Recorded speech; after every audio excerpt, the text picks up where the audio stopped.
Hello Whovians, and welcome to the future! That was Dot and Bubble!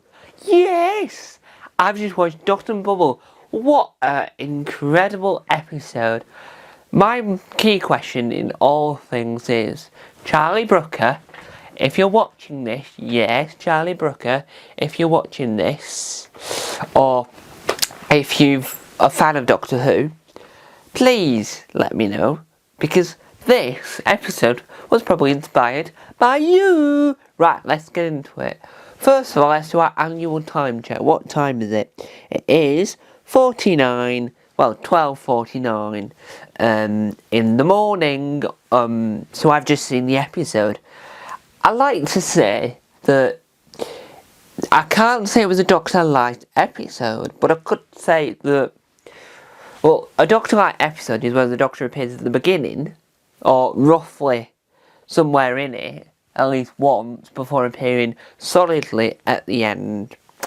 This one, the Doctor appeared in it quite frequently, so I can't say it's a Doctor Light episode, but there wasn't a lot of physical Doctor in the room. There was Doctor visually.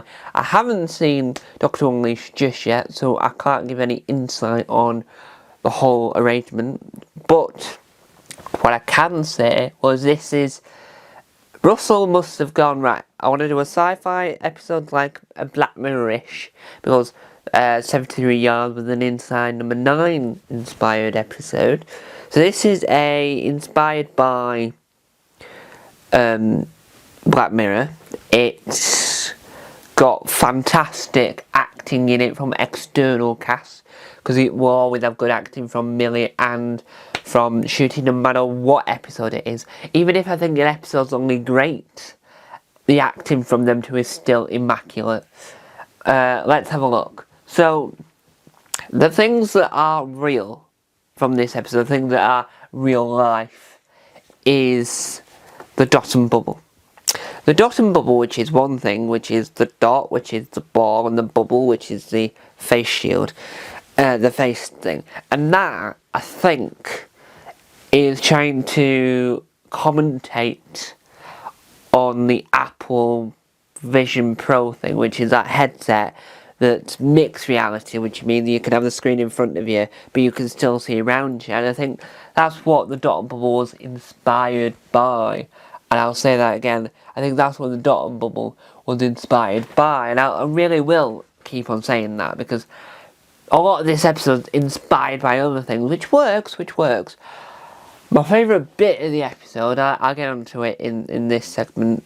My favourite bit of the episode has to be, it's a tricky one, this, because all of it was good. It was amazing, actually. It's hard to choose a bit.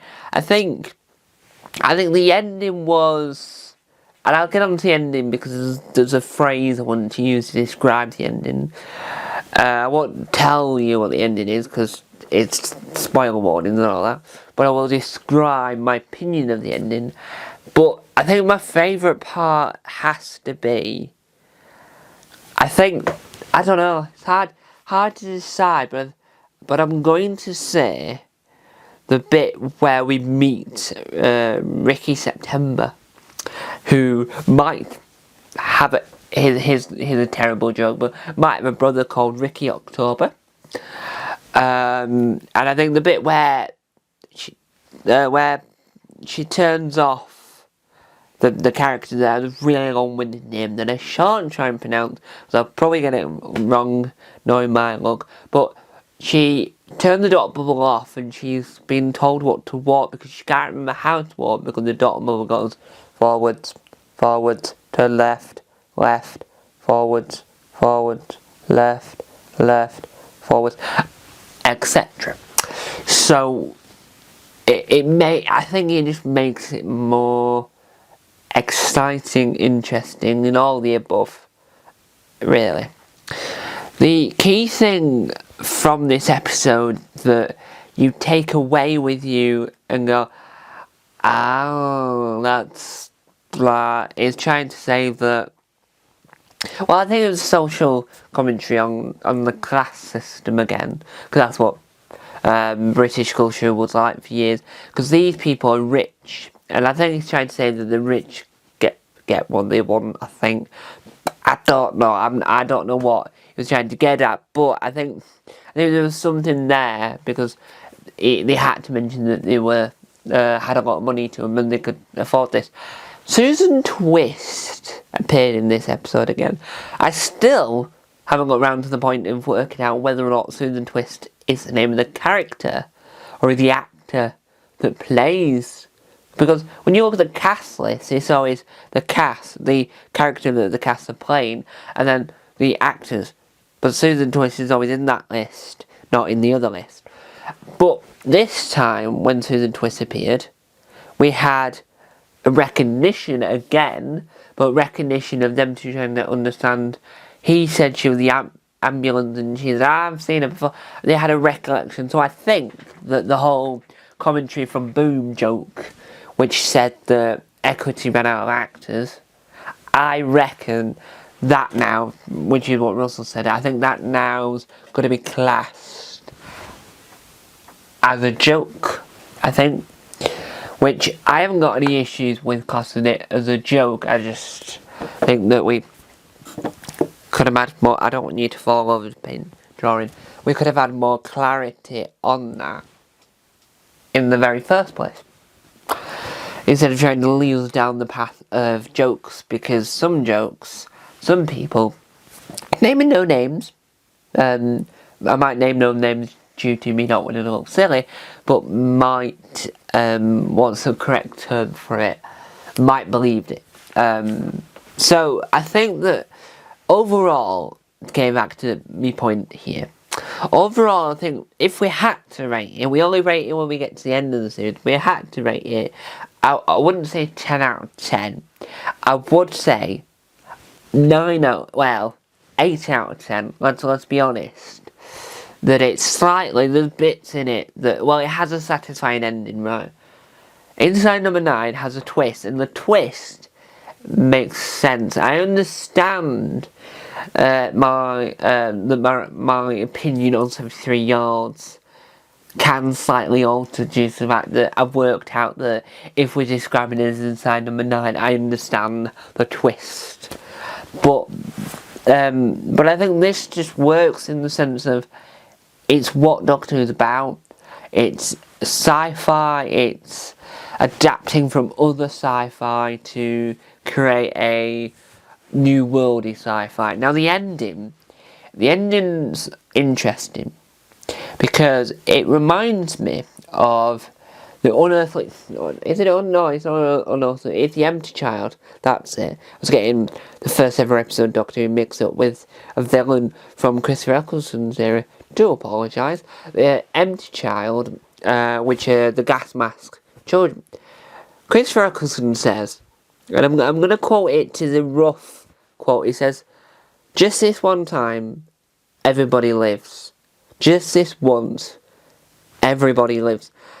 And I think that the ending, from Ncuti's point of view, was trying to be like, just this one time, everybody lives. And none of these people were having it, right? They weren't having it, they weren't believing it, and they went, no. And he was like, yeah, this is one time, everybody lives. And it's a sentiment that Doctor Who takes not lightly. It's a sentiment that doesn't get used that often, which is perfect, because if you're going to say that everybody lives all the time, then that would be like, well, what's the point in this then? What is the point? What on earth are we doing if we're all saying, yes, this once everyone's going to live, and it's like every week everyone's going to live, no one's going to die. That would be like, well, what's the point? But what is the point? But it happens this once, and you see the emotion running down his face, and it just shows the range that they can act, but it also shows the emotional impact that this world has had on the Doctor. It's like watching all these people dying, and he don't want them to die. No one wants anyone to die. But the villain sort of there is a really funny bit, I'll get along that in a second, but these villains were like, It's like a slug. Not a snail with a slug, but the mouth opens and you get eaten and you get dragged in and you die. So the dot and bubble can't see the villain, and that works really well because it means that when people die, it's uneasy. So let's just give an example. So imagine I'm here, in front of me is the screen, right? And this is a bit that no one gets, and I will talk about something else in a second. I've just thought, I forgot to mention it right at the beginning, so I'll mention it in a minute. So you've got the screen and everyone's in it, and it actually is hilarious. People laughing thinking about it until the screen comes up, and as the character dies, you can see somebody in the background going, but over dramatic, because the character's like, oh yeah, did you see that better? Oh yeah. It was like over dramatic, like gossipy, whatever. But it was like something out of Catherine Tate sketch. And you're like, as it all happens, and it's just hilarious because it's in the back. You're not supposed to notice it. Everyone else is like there. And you're like, and it's absolutely hilarious. The other good thing about this episode, and I'm going to give it a round of applause. Welcome back, title sequence. Where have you been, title sequence?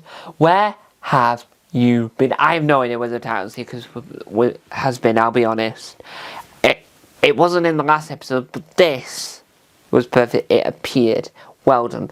The system of Dot and Bubble was, I would say that the villain wasn't the snail-like creatures eating them.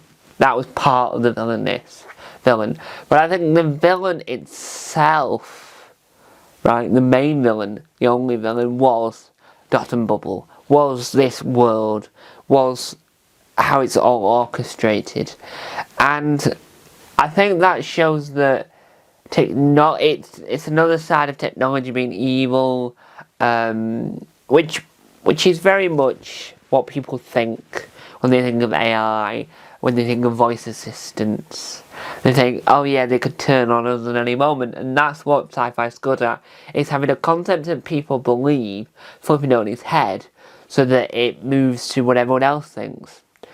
And I think the Dot and Bubble worked really well in the sense of it was all centered around this technological advance in the place where we're heading as a society, and it meant that trying to move planets, and it was a very much interesting, amazing, and well worth episode to watch, in my humble opinion. If I don't say so myself, I was just checking what time we're on with the video, so that I'm not rambling for too long. Overall, I think the episode was amazing. It's 8 out of 10 if we were going to rate it. We shan't. And I think that my favourite bit, I think my favourite element in it is the Dot and Bubble. I think that's a fantastic element. I already mentioned the funniest bit. I think the saddest bit was at the end, because you see the emotion on the Doctor's face, and it just shows that not everyone will believe the Doctor, not everyone will just go along with what the Doctor says. And that just shows that there's limits to how much you can trust someone that you barely know. And I think that just works. It works. And the Sonic was used more in this episode, I didn't mention. Most episodes of Sonic is just there, not really used or not even shown. This time the Sonic was used quite often to bypass a lot of things and to utilise a lot of things. So, throughout the episode, I'll wrap up on this point. Throughout the episode, you didn't know if the Doctor was going to appear in it in person, or is it just going to be in the screen, but he appeared in it in person, and that just worked really well. So, there you have it. That's my review of Dot and Bubble. Join me soon for more amazing videos on this channel. What could happen next on the world of Tom Mason?